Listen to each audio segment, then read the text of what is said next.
Merry Christmas, written by USA Today bestselling author Lexy Timms, copyright 2023 by Lexy Timms, narrated by Kathleen Starr Hall. Chapter 20, December 20th. Blair, we found my dad. He's staying at one of the inns here in town. My mother just called to let me know that she spoke to him about an hour ago. Relief slammed through him. In fact, he was so relieved that he couldn't bother to be angry at his mother for waiting a whole hour to inform him. Oh, thank goodness, Blair said, releasing an extended breath. I'm so happy. His heart clenched just hearing her voice. Something that happened with regularity now. Whenever he heard her, he'd react. One part of him would be soothed by her gentleness. The other part of him would be overtaken by an animalistic need to be near her. It was incredible that she could both comfort him and drive him insane with a few words. Definitely a relief, he said, sinking down into the leather chair in front of the desk. He'd been using the study as something of a command center all day as he'd worked to locate his father. Coulson had been up at the crack of dawn to resume his search, and after what must have been 1,000 phone calls and several car rides in the area, evening had settled and he'd finally received word that his dad was safe. After getting the welcome update from his mother, Blair was the first person he'd thought to call with the good news. She'd been the one to support him through this frustrating, maddening episode with his father. Without her help last night, Coulson would have been a total wreck. Blair had helped to put everything in perspective, helped to give him clarity when he was on the verge of losing it. First, she'd talk him off a ledge. Next, she had offered to help him search, and then she discovered some family history that he hadn't even known was lost. Finally, it had all culminated with her initiating a kiss. That kiss last night served to ignite his out-of-control feelings, though truthfully, there was nothing to ignite. Coulson would always want her, constantly, relentlessly. Not even Blair asking to keep an emotional distance was going to stop his hunger. He'd just be fooling himself if he ever truly tried to suppress his feelings for her. And Coulson hadn't tried to do that. Suppressing his desire would have helped him keep his sanity when she shut the door on them ever having a relationship, but he was never the type to do things the easy way. He still wanted his chance with Blair, and last night's kiss was a sign that this wasn't over. Not by a long shot. So, I guess that means he's okay, she continued, dragging him from the chaos and turmoil crashing through his mind. Yeah, according to my mom, the old man is pissed off, but at least he's safe, Coulson explained. Did you get to talk to him? Blair asked.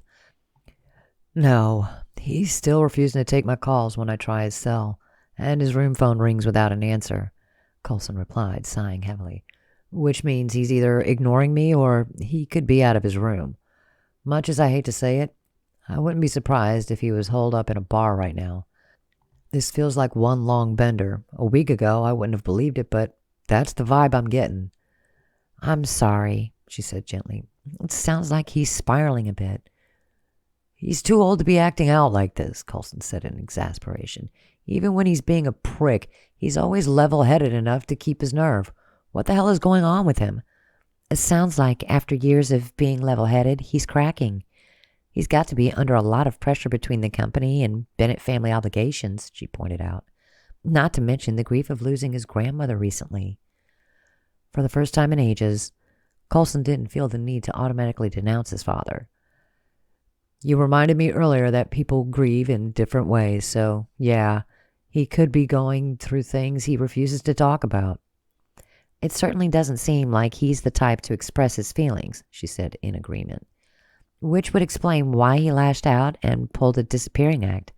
If he doesn't know how to process his feelings and talk to his family, escaping might have felt easier to him. Naturally, she'd be the voice of reason. Blair typically was. At least, she was as long as they weren't talking about his 2 great-great-grandmothers and their compulsion to hang mistletoe everywhere. That thought almost made him chuckle to himself, and his eyes landed on the silver ring box. The box was on the desk beside the stack of journals and envelopes that Blair had discovered last night. A clue that somebody in his family had gotten something meaningful out of the holidays. If Opal could find meaning through all those setbacks, then damn it, so could he. I'm just grateful that he's safe and not in a ditch somewhere, Coulson said. Yes, that's something to celebrate, she said. Bit of a Christmas miracle, huh?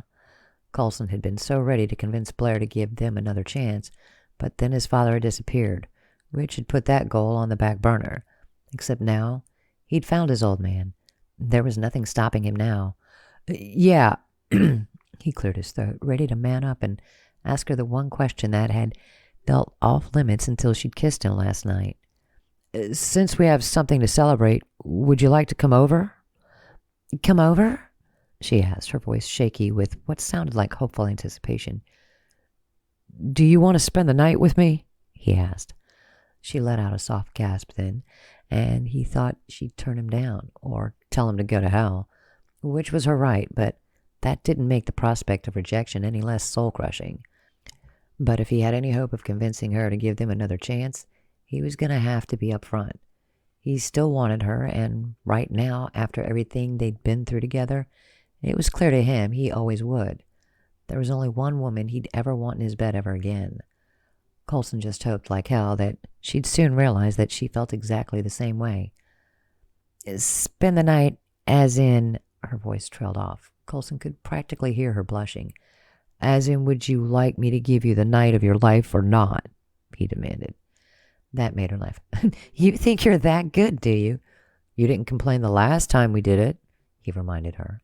No, it was the complete opposite of a complaint. I remember how much fun we had in my bedroom, she said, laughing again. But calling it a sleepover? Wow, this is so high school. Well, I could make it more adult for you, he said, reaching out to grab hold of the ring box. For some reason, he didn't want to let the box out of his sight. The sterling silver felt cool in his hand. Cool but heavy with the possibility he couldn't quite put into words. Still, he'd get to the emotional implications of this later. Right now, he was on a mission to blow Blair's mind before Christmas. Do you want to come over and have mind-blowing sex with me, Blair? Oh my goodness. But she was still laughing, so he took that as a good sign. I can't believe you. You kissed me yesterday, he reminded her. Her laughter died down. Yes, I did, she said in a low, husky tone, and I don't regret it. So it wasn't the heat of the moment thing? It was partially the heat of the moment, she said, but I wasn't leading you on. I want to spend the night, but I want it to be more than one night, she said.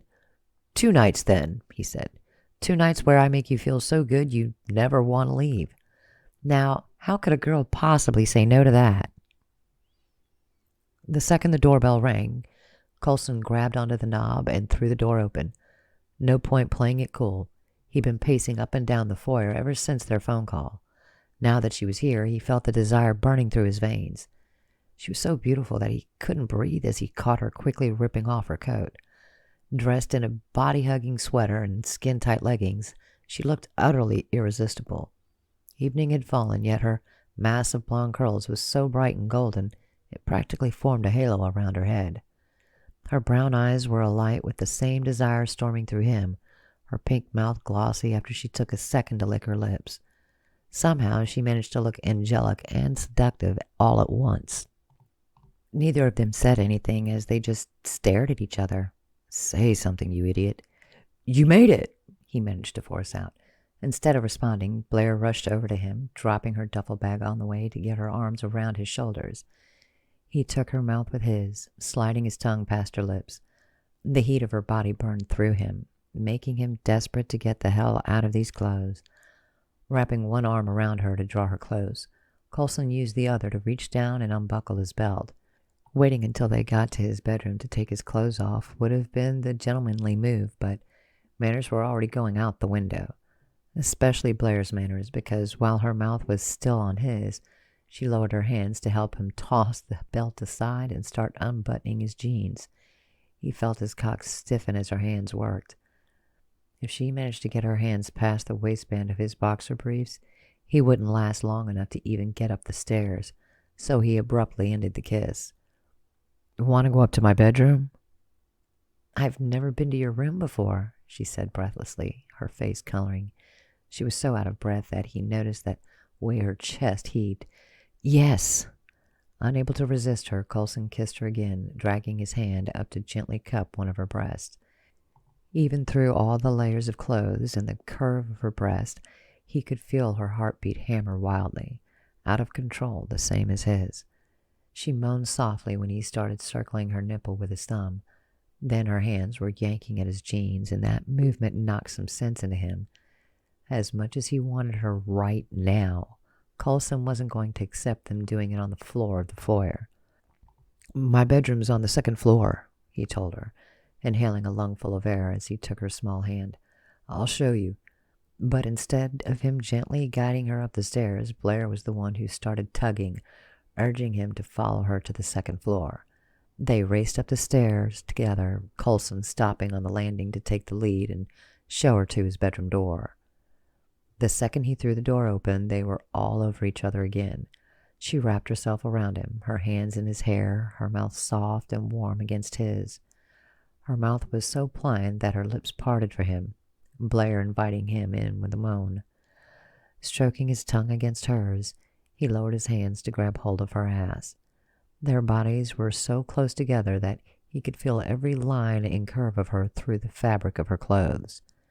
Somehow, even though his brain was short-circuiting, enough sense remained for him to move towards the bed. He'd always known that the master bedroom was huge, but in his desperation to get to the bed, the room suddenly felt immense, vast, irritatingly so, as he half-kissed, half-jostled her to the bed on the other side of the room. Blair's hold on him tightened, and she was now on her tiptoes as she returned the kiss. Finally, after some maneuvering, they crashed onto the bed together, Coulson's body covering hers when they landed. That didn't interrupt the kiss. The heat of her mouth was so intoxicating, his mind started spinning, and he swore he was losing himself to her. Every part of his anatomy was focused on a single goal, having Blair underneath him for the rest of the night. At that moment, he began to feel her squirm against him. Every protective instinct kicked in, and he rolled away from her. "Blair, are you okay?" She didn't answer at first because she seemed to be struggling to get out of her sweater. Blair started laughing in frustration. "This is hopeless." "Need help?" he asked, chuckling. "Yes, please. These buttons are driving me crazy." She sat up and laughed again, the sound wrapping around his heart. He could deny her nothing, and since they were both on the same page, it was easy for him to take the momentary attention away from kissing her to help her unbutton the sweater. Finally, he got the buttons loose and helped her pull the sweater off. She was wearing an undershirt, but she was already tearing that away too, revealing a lacy red bra. Everything stopped as he took her in. Damn, she was perfect. He'd seen her body before, but that didn't matter, because he knew he could see her 1,000 times, and each time would feel like the first. Blair took his breath away every time he saw her. The fact was just heightened in the moment of watching her get undressed in his bedroom, and right now she was tearing off the rest of her clothes, until she was stripped down to her underwear, the lace bra, and a skimpy pair of red panties. Slowly he reached out to trace down the strap of her bra, then his fingers brushed against her exposed flesh. The part of her that the lace didn't hide. Her skin was creamy, silky to the touch. She gasped as he skimmed his fingers across the curve of her breast. "Can I take this off?" he asked. She kept her eyes on his as she reached behind her to unhook the bra. "I'll take care of it," she said, her voice a soft purr as the bra slipped away, revealing more of her to him. Blair had the most perfect pair of breasts he'd ever seen, small enough to fit in the palm of his hand, topped with rosy nipples. She blushed when she caught him staring. "You're so gorgeous," he choked out, still stunned by how beautiful she was. She got down on her back, stretching her arm out to tug at his shirt. "Your turn," she said, desire flashing in her brown eyes. He didn't hesitate. The second she gave him the go-ahead, he started yanking his clothes off. Coulson didn't pause at his boxer briefs and tugged those off too before grabbing a condom from the nightstand. After taking a second to hand the condom over to her, Coulson lay back down on the bed beside her. Her cheeks flushed an even brighter shade of pink as her gaze lowered down to his erection. Blair's eyes widened and she licked her lips. A gasp escaped her, so hoarsely that her chest heaved, and then she was biting down on her lower lip. I don't want to wait anymore, she said. Come here. He moved closer, carefully getting on top of her so he could cover her body without crushing her. When she angled her mouth against his, he groaned. Desire jolted through him as she took charge of the kiss, thrusting her tongue past his lips. Damn, she tasted so good. Sweet and spicy all at once. Coulson returned the kiss eagerly, a hard, bruising collision of lips that he paused to soothe by occasionally wrenching his mouth away so he could caress her full mouth with his thumb. Then, to soothe her again, he dragged his tongue across the curve of her lower lip, gently encouraging her to open her mouth again for him. Her lips parted, her tongue meeting his. A sigh escaped her, the sound cut short as she stroked her tongue against his, turning the kiss from something punishing into something more passionate. Lust surged through him, the relentless need for her making his heart pound. He had to resist the primal impulse to rush his way through this. Even though they'd been together once before, they hadn't satisfied his appetite for her at all. If anything, having her once made him want her even more, which was why he had to slow down so she'd be able to enjoy this. No matter how much he ached to bury himself inside her, Blair's pleasure was most important. Tearing his mouth away, he leaned closer to whisper into her ear, Do you want to spread your legs for me? Yes. Writhing beneath him, Blair moved to take off her panties. As she took off the final article of fabric, he heaved himself off her. When she spread her shapely legs, instantaneous lust flooded his brain. The sight of her bare flesh aroused him like nothing ever had. It took all of his strength to tear his gaze away to look up at her. Their eyes met, and she didn't look away as he moved to position himself between her supple thighs.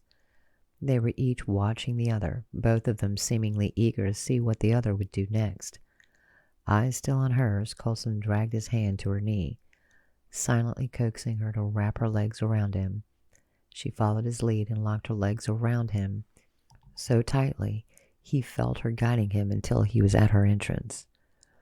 Blair, he choked out. One thrust and he could be inside her. His cock ached with the need to possess her body. But he wanted to slow down to make sure that she was comfortable, to make sure that this would last and she would take her own pleasure. Condom? Oh, she started laughing as she realized, then moved to open the condom wrapper. In my excitement, I sort of forgot. He laughed, taking the latex sheath from her, then sliding it on. Coulson bit back a groan. His cock was throbbing, and he had to make sure he didn't come so fast that he left her unsatisfied.